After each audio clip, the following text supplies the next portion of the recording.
This is the podcast for Multi-Faith Matters, and I am the host, John Moorhead, and I'm privileged today to have a returning guest, Ryan Burge.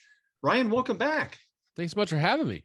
Yeah, I appreciate it. I'm going to read just a little bit of your bio. We're going to be discussing Ryan's new book here, 20 Myths About Religion and Politics in America, which I must admit, as someone who used to think he was pretty well informed on the subject matter, has bought into some of these myths himself. And Ryan's going to shed light on some of that for us today. Let me read a little bit of your bio here so folks can get a little bit of background if they haven't seen our prior conversation that we had on the nuns. Ryan P. Burge is an assistant professor of political science and graduate coordinator at Eastern Illinois University. He teaches in a variety of areas, including American institutions, political behavior, and research methods. His research focuses largely on the interaction between religion and political behavior, especially in the American context. Burge is the author of The Nuns, Where They Came From, Who They Are, and Why They Are, Where They Are Going. He is also a pastor in the American Baptist Church, having served his current congregation for more than 15 years. And once again, we're privileged to have you here. Thanks so much, John. I'm really glad to be here. Well, folks can look in the program notes as well as wait till the end of this podcast conversation and click if they want to look at our prior conversation on the nuns. We'll touch a little bit about that today, but we want to discuss this new exciting book of yours, 20 Myths About Religion and Politics in America. How in the world did somebody with a pastoral background get involved in research and data to begin with? And then what specifically led you to focus on this subject matter? Well, I've always done both. You know, my entire adult life. I started as a youth pastor when I was 20, and I started going to grad school when I was 23. And when I was in grad school, I was actually a pastor. I actually tried to walk away from the ministry at one point, but then another church called me to be their pastor. So I've continued to try to walk away from the ministry, but it keeps clawing me back year after year. I've always kind of seen myself as I've been bivocational, you know, my entire ministry career. It's never been my full-time job. I've never worked at a church where they really needed a full-time pastor, to be honest with you. Most congregations in my denomination, especially in my region, just don't need that. So they need someone to fill the pulpit, and, you know, I'm happy to do it. And so, you know, for me, it's just always just seemed natural, right? Like I'm interested in religion. I'm interested in politics. I'm interested in how they interact with each other. I see religion and politics every day, you know, on both sides of my career. So it's like asking a fish what the water's like. I don't know anything different. You know, this is all I've done basically my entire adult life. So to me, it just works. It works naturally. And it doesn't seem contradictory to me that I do both. It just seems like this is just who I am and what I do. And it, you know, just sort of makes sense to me at this point. Yeah, it doesn't seem contradictory to me at all. I'm drawn to this kind of stuff. I did interim pastoral work at various times in the past. So I'm familiar with that aspect. I'm certainly more drawn to the research and how this applies to pop culture and politics and all that kind of thing. How did you specifically come to this volume? Did you just start discovering that some assumptions weren't adding up? You decided to expand it and tackle these subjects? Yeah, I mean, Twitter is like my research playground, basically. And I'll see, you know, kind of these ideas bouncing around like in these conversations. And I always like to be a bystander. You know, like in social media, it's fun because you can watch other people have a conversation, but you don't have to engage in it. They don't have to know you're there. And so you see these people like make these assumptions about things, you know, like how does religion work here and how does politics work there?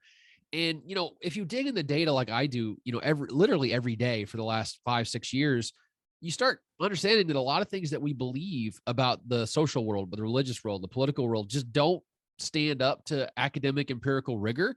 And so I wanted to create this sort of volume that was easy to read. That's something I always focus on. I want my work to be, you know, accessible to a general audience. I never want to write for my academic friends because there's not enough of them to justify, you know, writing a book. So I wanted to write 20 discrete chapters that I thought would be self-contained and that you could read 1, you could read 7, you could read 3, you could read 20. You don't need to read them all in order for them to make sense with each other. It's an easy book to kind of pick up and put down. I wanted a book like that because honestly, logistically, it's easier to write a book like that too. Because you don't have to try to like create like this whole narrative and theme. You have to write like 20 individual containerized chapters. And for me, I would go every week on Monday and go, okay, we're going to write 1 or 2 myths this week. And I banged through, you know, over a course of a summer, I banged through all of them real fast because honestly, they were always top of mind. I already done some data analysis on most of them, and it just kind of flowed naturally. And, you know, and hopefully a lot of people are reading the book and finding things they didn't know about the world. Yeah, I certainly found it fascinating when I saw you promoting it somewhere else. It was another podcast. I thought, man, I've seen your work on the nuns. I got to follow you on social media. I need to pick this up. One more thing by way of introduction before we look at some of these myths. Yeah. In your introduction to the book, you talk about we live in a world that's so polarized, we don't share the same facts, or we don't see the same facts anymore. What are the challenges that you saw going into this, and how are you trying to help readers overcome that? Yeah. I was actually, that reminds me, I was listening to a podcast this morning about, they were interviewing Russians on the street in Moscow, asking them, showing them pictures of what's going on in Kyiv with the bombings. And one guy just looked straight at the camera and goes, "That's not happening." Just straight up denying what's happening. Right. They don't think it's an invasion. A lot of Russians think they're actually helping the Ukrainian people. Like they're actually giving them coats and clothes and food and all this stuff.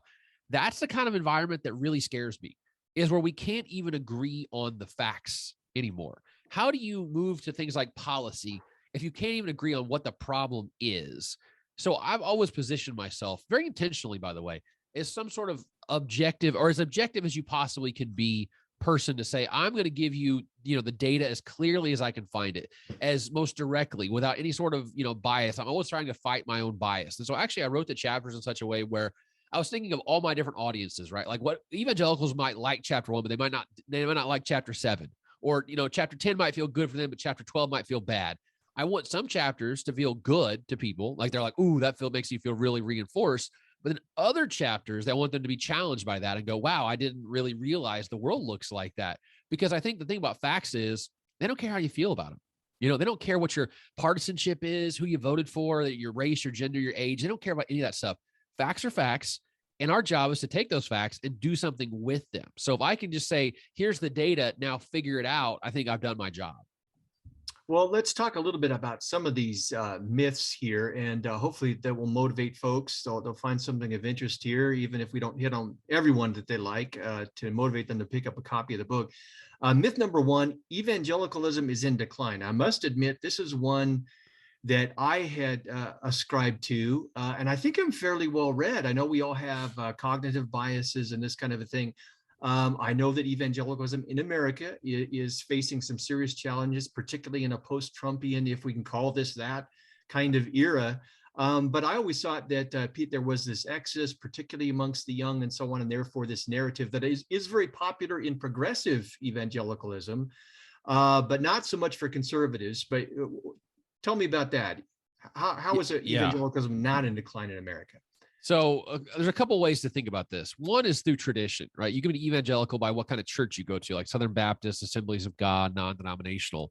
If you look at the graph from 1972 to now, it really depends on how you want to cut it, what your starting point is. If you start in 1972, which is as far back as the data goes, there are actually more evangelicals in America today by percentage and population, raw numbers, than there were in 1972.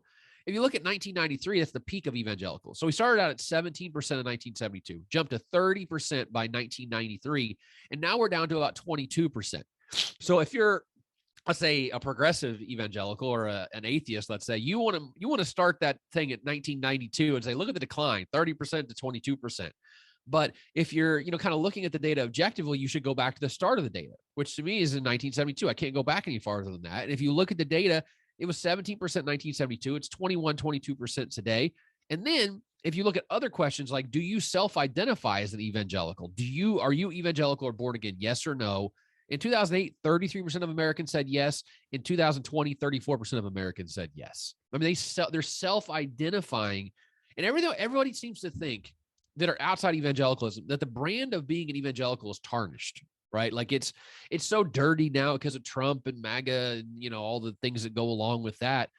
That's not, for every action, there's an equal and opposite reaction. Right. And I wrote a piece in the New York Times a couple of months ago where I basically make the argument that evangelicalism is not declining. It's being radically remade. And that we're seeing, the share of people who are evangelical, but attend church once a year now is 40%.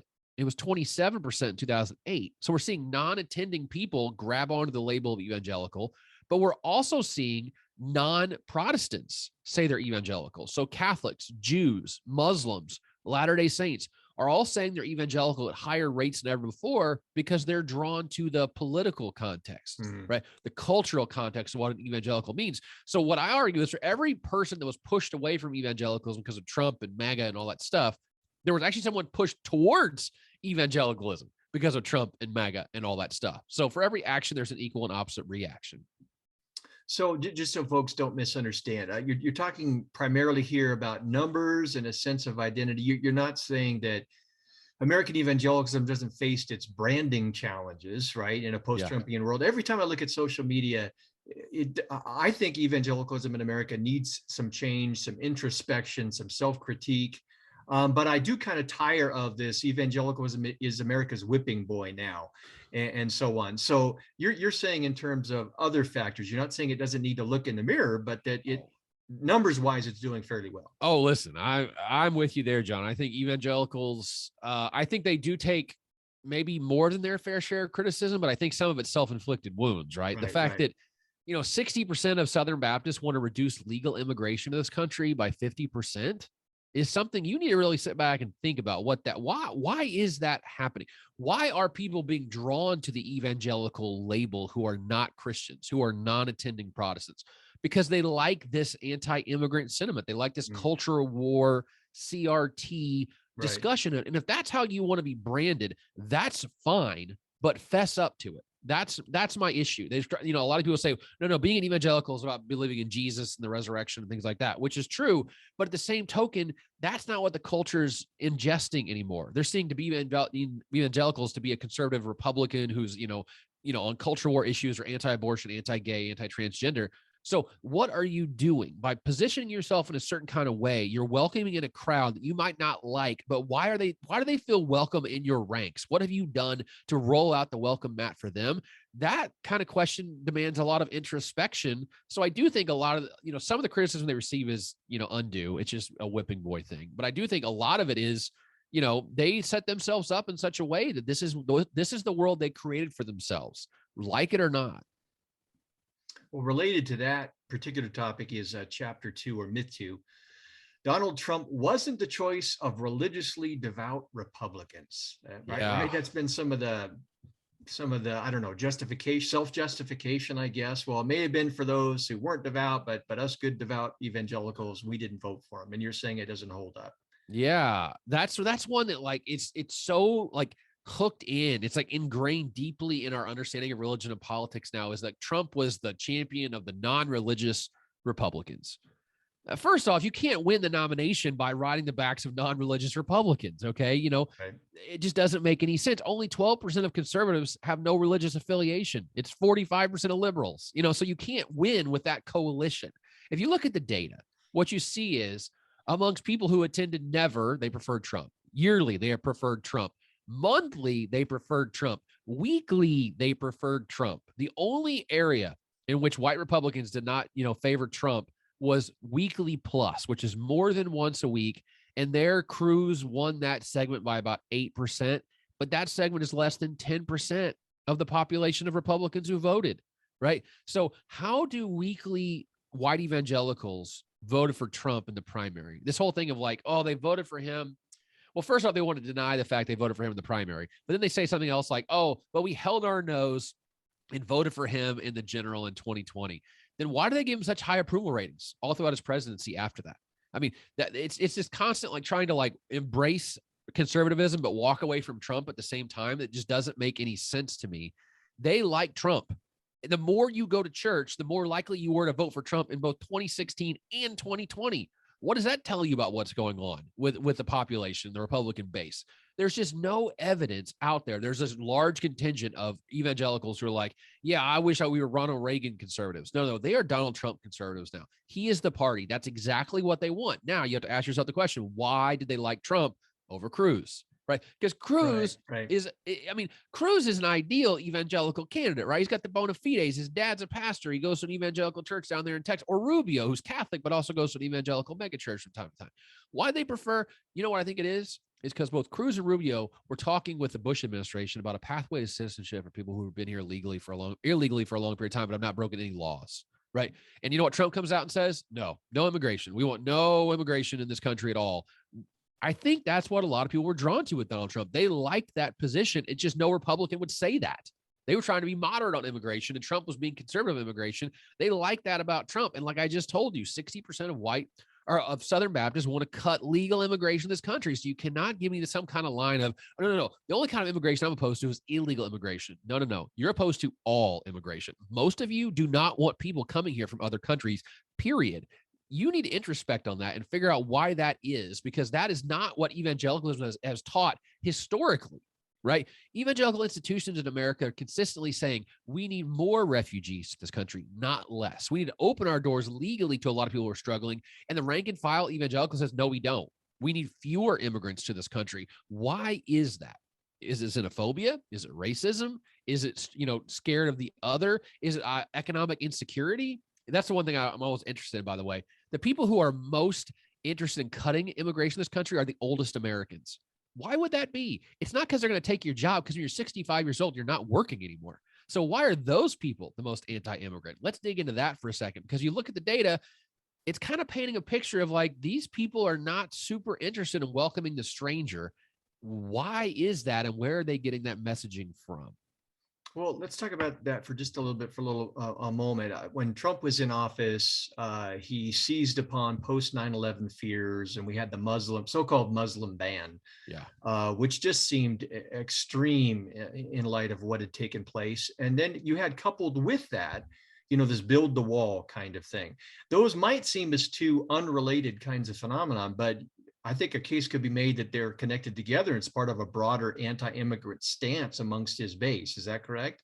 Yeah. I mean, if you said, like, what is Trump known for? Ask the average American, like policy wise, what would they say? I think immigration would have to be right top of the stack, wouldn't it? Right, I mean, right. I can't, China, maybe, but no, I think immigration is what got Trump to the White House. And what's really interesting to me is you have like companies like World Vision in the Christian space talking about we need to help immigrants, help refugees. There's such a divide in evangelical spaces right now between the establishment, which I hate using that word, but you know what I mean when I say it, right? Like, people at Christianity Today, your David French's, your Russell Moore's, your Ed Stetzer's, people like that. Right. And the rank and file people in the pews, right? The rank and file people in the pews are to the right of the average evangelical leader now, which I don't think was the case 5, 10, 15 years ago. I actually think the average Southern Baptist pastor was to the right of the congregation until Donald Trump got elected, and now they're to the left of the average congregation. I bet you most Southern Baptist pastors got the vaccine, probably both doses and a booster. You know what? In the congregation, about that level is lower, right? Stop the steal. I bet you most evangelical pastors do not believe the election was stolen in 2020, but in the pews, I bet it's majority, right? On immigration, like we just talked about, there's a huge gap. There's this growing divide. And here's like a terrifying extension of this. Okay. Who speaks for evangelicalism anymore? Who is this? It used to be like Billy Graham, when he was at his peak, we all like, it was Billy Graham. He's our guy. And then we went through a period where there was a couple of people who maybe did, right? You've got, Rick Warren at one point was really popular. You got Franklin Graham, at one point he was really popular too, kind of riding on the coattails of his dad. And then last year, Franklin Graham comes out on Facebook and says, I got my vaccine, both doses. I think it's the Christian thing to do for everyone to get the vaccine. And you know what? In the comments, he got drugged through the mud, up and down, left and right. You're a terrible person. You're spawn of Satan. You're all. But it shows you he doesn't even speak for the rank and file evangelical anymore. And so it's basically a leaderless movement that's all bottom up and being led by crazy people online. There's not any more establishment, people from the top saying, we don't do that. We don't believe that. Now it's any idiot on social media can say something that's anti-immigrant, that's xenophobic, that's racist, that's misogynistic. And people latch onto that. They believe that the election was stolen when it wasn't stolen. They believe vaccines are bad when they're not bad. So they're not even trusting their pastors anymore. I mean, that's a terrifying future. If you're a pastor in a Southern Baptist church, the people in the pew are not listening to you. How do you do that? How do you deal with that? How do you move on in a world where no one's listening to what you say every Sunday morning? Yeah, well, it's kind of like I feel on this podcast. You're trying to make a difference by using social media, but it's for lack of a better term, it's questionable folks that get the it's amazing. I look at their social media feeds and their YouTube and all this, and they just get huge responses. I'm envious and wish somehow I could figure out how to tap into that. But You know what Monica Lewinsky said? She said, she thought about this a lot, obviously, because thank goodness that happened, Monica Lewinsky and Bill Right. before social media, because, it'd have been awful.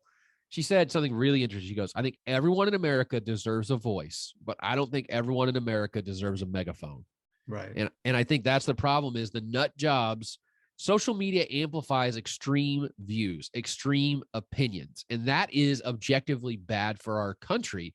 But again, how do you police that? How do you corral that? How do you, say like, listen, those views are too far outside the mainstream? We haven't come up with a system to do that. And what makes it really difficult is it's so easy to amplify a crazy message because of social media. You could write something crazy on Facebook, it would be shared 10,000 times in the next hour and reach 1 million people. Before social media, it would take years to get to 1 million people, So that's the problem is we don't realize the amplification is never the moderate, middle route, common sense message. It's always the nutbags on each side who get amplified the most. And that does convince some people that those people are right and furthering the polarization that's happening in America. Yeah. Well, let's talk about another myth that I think a lot of evangelicals will be uncomfortable with because it doesn't fit their definition. Myth number 8, you have to go to church frequently to be an evangelical. Yeah, that's the one that I'm going to get a lot of pushback on. I already have gotten, a lot of pastors and theologians kind of shake their fist and go, this is what an evangelical is. When I just told you, when we ask the survey question, we ask it to everyone. Are you a born again or evangelical Christian or not? And if you're Buddhist, you can still say yes. If you're a Muslim, you can still say yes. It's up to you whether you're evangelical or not. What I always say is it's not my job to tell you what you are or what you're not. If you tell me, Maya Angelou said, if people show you who they are, believe them. If people tell you who they are, believe them on a survey. So if you look at the data, what you see is that someone who identifies as evangelical, whether they go to church or not, are more conservative, more Republican than one who does not identify as evangelical. Why? Because what people do is they try to figure out who am I? Where do I fit in social space? Like, who are my people, who are against me and who are for me? So what we try to do is kind of set down markers and say, this is what I'm for, right? Like you see this on the right a lot. People say, I'm a patriot, which is like a subtle way of saying I'm a conservative without saying I'm a conservative, because it's like a dog whistle, right? People are like, oh, I'm a patriot too, right? I'm a freedom-loving person. Who's not a freedom-loving person, for God's sakes? Sarah Palin did this 10 years ago. She said there's real America and fake America. Like real America is like the rural heartland and all this kind of stuff. So what we try to do is like put ourselves in social space. What we're seeing is evangelicalism has become this term that's jumped the fence from like a traditional theological understanding. And now, for instance, 50% of Muslims who go to mosque more than once a week and identify as Republican also identify as evangelical. Why is that? It's because they think evangelicalism means I'm devout, religiously devout, I go to church a lot, and 2, I'm conservative, theologically and politically. So what they're taking is evangelicalism now is just a big moniker for I'm a religious conservative that goes to church a lot, whether I'm, Protestant, Catholic, or whatever it is. And the thing is, and this is the thing we all struggle with, is no one owns the term. It doesn't belong to me. It doesn't belong to, Franklin Graham. It doesn't belong to Wheaton College. It doesn't belong to anyone. It means whatever the person who answers the survey question think it means. And my job then is to figure out how they got there, how they construct that reality and who they say I'm with. And what we're seeing is that it's not about a belief in penal substitutionary atonement theory. It's a belief that the Republican Party is good and liberalism is evil and Donald Trump is the savior. That's kind of increasingly what we're seeing in the data. Did any of your research on this particular myth dovetail with the phenomenon that Josh Packard has called the duns? Not the nuns that people are familiar with, but those duns, those who are devout, active, giving financially to their congregations, and yet in their estimation, that congregational life, participation in it, was somehow hampering their vibrant Christian spirituality, and so they pursued other avenues for that. Yeah. So the thing about religion is it's so multifaceted, right? It's an impossible concept to define. And I've written several pieces of measurement, like how to measure religious stuff on surveys, because it's so, the way we think about it is behavior, belief, belonging, right? So there's 3 dimensions of religiosity. Behavior is like, I go to church. Belonging is like, when I ask you, what are you? You say I'm Protestant, Catholic, or Buddhist, or whatever. So you belong to a tradition. And then belief is just like, what do you believe about God? Do you believe God exists? Do you doubt God's existence? Do you think there is no God? Things like that. Here's what we know. Attendance is the first thing that goes. Like that's like over 40% of Americans say they never step foot in a church building. 40%. It's growing every year, growing rapidly, actually, every year. And the next thing that goes is belonging. That's where people say, I'm not Protestant, I'm not Catholic anymore.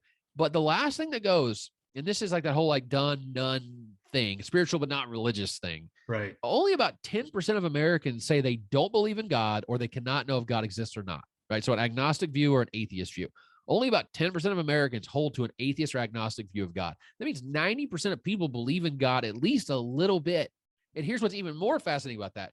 If you look at people who never attend church, who say on service, I never attend church, they're just as likely to say, I believe in God without any doubts as they are to say God does not exist. So even amongst the never attenders, 1 in 5 of them believes in God without any doubt, and 1 in 5 of them believe God doesn't exist. So belief is this really stubborn thing. You know, we're a persistently believing country. Even when I talk about the nuns rising and all this stuff, I want to always kind of underscore that by saying, yeah, but we're not a secular country. We're not we're a non-religious country. We're not a secular country, right? We're non-religious and we don't go to church very much, but we're not secular in that we adopt a, humanist worldview, a scientific worldview. We still, the vast majority of us still believe in God at some level and still feel like spirituality is something we should try to, be more of. So a lot of spirituality in this country, not a lot of religion in this country. That's really what's on the decline is religion. Well, related to that, you've got, again, for the listener and the viewer, you and I have devoted a whole prior conversation to the nuns, and folks can check that out. But myth 15, the growth of the nuns is largely from people leaving church. Yeah. So there's this idea out there, our churches are hemorrhaging and they're all becoming nuns. You're saying that's not true. Yeah, it just doesn't make any sense. Every pastor thinks that like if I give a good sermon, I be very evangelistic, then I'll grow the church, or people won't leave the church. What we're seeing more and more is that. So I looked at people 18 to 25, and when we moved into adulthood, so their earliest, what they were. Back in the days, the 1970s, 1980s, about 10 or 12% of those people said they were raised with no religion, and now it's a third of them say they were raised with no religion. So 1 out of 3 people never had religion to begin with now. And what we also know is religious retention. So amongst the nuns, it used to be that 2/3 of them came back to religion. Now it's only 1/3 of them comes back to religion. So what we're seeing is generational replacement, which is how everything changes in America, basically, is through generational replacement. Very few things change because people change their minds. There's a couple examples I can think of. Marijuana and gay marriage is like 2 examples of things that have changed because people change their minds. But when it comes to religion, what it is consider this. So the silent generation, those people born right before, right before the greatest generation, 71% of them are Protestant or Catholic. Okay. And about 15% of them are nuns. Amongst Generation Z, 37% of them are Protestant Catholic. 45% of them are nuns. So every day in America, you're getting people at the top, that top old, generation dying off, 71% Christian. They're being replaced by 37% Christians every single day. So just by doing that, you're naturally seeing religion decline over time. Now, I actually think that creates an interesting opportunity, though, because a lot of pastors kind of assume that America is generically a Christian country, and it still is, but it's increasingly becoming not that case, right? So now these young people are growing up in an environment where there is no religion at all in their household. So they have no concept of, the story of Jesus or the Good Samaritan or the prodigal son or, the Exodus story and the 10 plagues. They don't know that at all because they've literally never walked in a church building before. That kind of evangelism has to look differently than the other kind of evangelism, right? That is more, I'm just trying to like apologetics you into a belief in God. It's going to be like, they got nothing to start with. So I think the church is going to have to kind of refactor and rethink and recalibrate how they reach out to this growing group of Americans. 1/3 of Americans grow up without any religion at all now, probably going to go higher than that at some point. And I think those people, a lot of them, I always tell people, I think here's my hopefulness, right? I think what kids want to do is they want to rebel against what their parents are all about. And for most of American history, the rebellion was, my parents are really religious. I'll be a nun. I'll be an atheist, right? I'll push back against that. But imagine you grew up in a household where you're 3rd generation atheist. The most rebellious thing you can do right there is start going to church. Right, So right. I do think there's going to be, the pendulum's going to swing back the other direction for some of these families because these kids are going to be like, hey, you know what, Mom and Dad, I know you don't believe in any of this stuff, but I believe in it a lot, as a way to kind of stick it to their parents. But the church wins for whatever reason people come. So I think the future looks a lot different when it comes to religion, and that the default is not Christianity anymore. The default is going to become non-religious, and that's a different world. Yeah, so these constant calls to come back to church, and our apologetic approaches that we often think are speaking to the outsider, but many times actually just confirm the faith for the insider, make them feel better. I mean, you're speaking not only as a scholar, but as a pastor. You know what the reality is. Yeah, it's hard to do both these jobs sometimes, because sometimes people ask me questions and I say, okay, do you want to respond as a social scientist, or do you want to respond as a pastor, or do you want both? And how do all those things play together? I'll be the first to admit I'm biased, but the thing is, all of us are biased, right? Like every researcher is biased towards a certain position. They can try to fight it as much as they can, but you're going to eventually, it's going to come through. And I'm biased. A lot of people working in this space are non-religious people. That's their bias. I'm a religious person. That's my bias. Mm-hmm.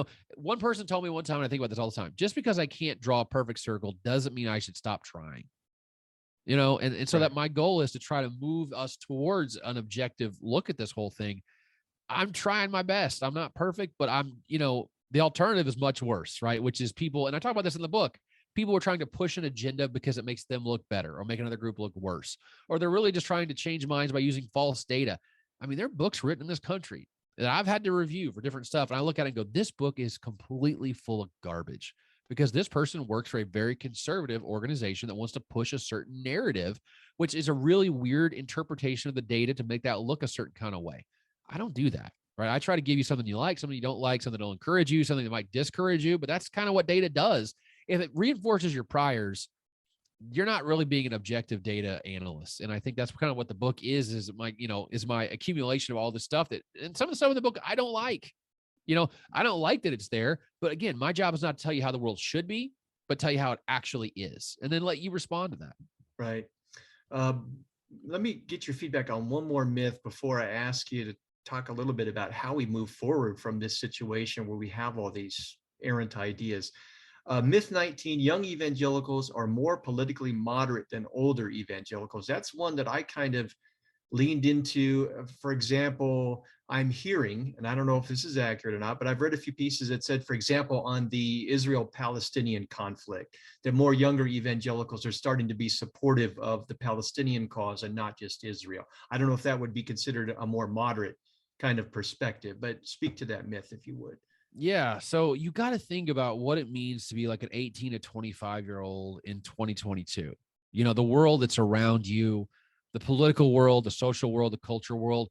Evangelicalism is, it's got this position in American society, in American life. And imagine you're a high school graduate. You just graduated high school and you're surrounded by people who are LGBT, that are gay, that are lesbian, that are bisexual, that are transgender. It's hard. It's going to be hard to stand up in a classroom full of people like that and say, yeah, but I'm an evangelical and the Bible says you're sinning. So you got to think, if there's so much social stigma around these ideas, you're going to want to resist that unless you really, really believe it to be true. Right. So my belief is, in the book, I talk about, like, you're making a reduction, like a chef makes a reduction, like on the stove, right? That, you put a lot of ingredients in, you put a lot of water and liquid and stock and things like that, and you cook it for a long time. And a lot of that stock boils off. So the actual volume of stuff gets smaller, but the concentration of the flavor goes up as the volume goes down. So amongst young people, there are fewer evangelicals, but they're more fervent in their beliefs because they have to be, because they're facing all this external peer pressure to be LGBTQ affirming. And they're saying, no, the Bible says I should not be that way. So if you look at them, kind of in political space, they're as conservative as their grandparents are. A 70-year-old evangelical looks a lot like a 20-year-old evangelical when it comes to politics. Right. It's interesting that actually their parents are more moderate than they are, because they grew up in a different time, obviously. But so I think it puts you to this gauntlet of, you have to kind of fight and juke and jive and get around all these people who are saying, oh, you're, don't be judgmental. Don't be, don't be evil. Don't be hateful. But you're like, no, the Bible says this stuff. So if you have to constantly defend yourself, it actually kind of makes you dig in your heels even more and be like, you know what? I am full on Trumper, right? I'm full on evangelical. And so I think that's what we're seeing with these young evangelicals. There's fewer of them, but they're louder, they're prouder, they're angrier, they're more resistant to change. That's what happens in a culture where we sort of boil off all the people in the middle, you're just left with people who are angry on both sides. And you've got a lot of angry secular people, and you've got a lot of angry evangelicals among the younger generation. Well, again, you're discussing these 20 different myths, and I'm sure there's far more of them out there. Who knows? You might have enough for volume 2 as things go. But you don't just leave us hanging discussing the myths. You've got a conclusion on, let's see, a better path. Now, I don't speak to us either if you want to wear the sociologist hat and then the pastoral hat, or wear them together, whatever you want to do. I think we need to hear both perspectives. How do we navigate through this? Yeah. So I think the thing that I want everyone to be, kind of thinking about is always be willing to change your mind. There's nothing wrong with change. There's this toxic kind of thing going through American culture where, this happened in 2004 when John Kerry changed his mind on the Iraq war, and then all the Republicans were like, flip flop, flip flop. I want someone who changes their mind. Yeah. I think that's a good thing. I talk about in the book, I saw this guy at a protest, and he held up a sign that said, "Sorry it took me so long to get here. I had a lot to learn." And I think that's like the most humble, beautiful, brilliant expression of humanity that I can ever imagine, right? Like, I am willing to listen. I'm willing to take in information that I disagree with. I'm willing to process conversations with people I don't like. And so in the book, at the end of the book, I compare two different people. Robert McNamara, who was the architect of the Vietnam War, really was kind of pinned with all the terrible things that happened in Vietnam, the bombing of Laos and Cambodia, the killing of a lot of innocent civilians, right? In America, he basically became the villain in the story. A lot of young people really thought that he was evil incarnate. In his older years, he did a documentary called The Fog of War, which is an amazing piece. It's just talking to him. He's like 80 some years old. You could tell he's on his last legs, but you can tell that he's spent the last many years trying to think through what he did. And, he kind of comes to this revelation where he says, I don't think Americans fully understand the full impact of war. And I think we need to talk about that a lot more. You can tell that he's talking to himself now, right? Like, he made mistakes in Vietnam, and he regrets some of the things that he did with Vietnam. And then compare him with Donald Rumsfeld, who died last year. Donald Rumsfeld, the architect of us invading Iraq, which was an absolute unmitigated, nonpartisan disaster. That was a complete mistake. He went to his deathbed believing that what he did was right, never changing his mind about his position on Iraq. And I think we should be a lot more like Robert McNamara and a lot less like Donald Rumsfeld, because you can make a decision that you think is right at the time, but you are also free to look back and retrospectively think about your decision and go, I was wrong, and here's why I'm wrong, and I'm sorry. There's nothing wrong with that. I actually think there's a lot of value in that. And I think when I'm vulnerable like that with my students, with my fellow colleagues, I think it actually makes me a more full person, and a person that's more transparent is a person I like more. I want to see your thought process. There's nothing wrong with changing your mind. There's nothing wrong with coming back to where you came from and saying, I don't believe that anymore, or I was wrong when I thought that, or I'm sorry I said that to you. So I think that's the thing about what draws us. If anything could draw us together, is always have that sober second thought of, man, maybe the other side does have a point on this, and maybe I don't have it completely right on this, because that's what gets us to dialogue and debate. If we don't dialogue and debate, we got nothing. We got no foundation for discussion. We got no compromise. We got no way to move forward. So my hope in the book is it opens some minds to the idea of you can change your mind. You can rethink things, and you can come to a new conclusion. It doesn't make you a bad person. Actually, I think in some way it makes you a better person that you're willing to do that. Well, and for Christians looking for a theological hook to hang that on, I think they need to look no further than something like Philippians 2, where the Apostle Paul reminds the Philippians of the example of Jesus in exercising humility, being willing even to go into the point of death on the cross. And if we want to emulate Christ, humility is an important and unfortunately in the American context, at least, an often neglected Christian virtue. And doesn't Paul say we must work through our salvation with fear and trembling? I think so. I think it's in there somewhere. It's in there somewhere. Like, work. I love the phrase "work through it." Right. You know what I mean? Like, not like you just turn the light switch on. Like it's a dimmer switch, right? Like you go closer, you go farther away. You need to work out what you believe, not just arrive at it, but continue to arrive at it every day. Nothing wrong with continuing to work on yourself. Yeah. Couldn't agree more. This is a fantastic book. And again, it is 20 Myths About Religion and Politics in America by my guest, Ryan. There it is. There it is right there. For those there. of you watching the video version, on the screen, you'll find a link to this book in the program notes. And I hope, as well as his prior book on the nuns. pick it up and follow his work on social media. Ryan's doing some great stuff to help us really understand what's going on with religion and politics in America. Ryan, thanks you again for being a guest on the program. It's always been fun, John. I really appreciate it.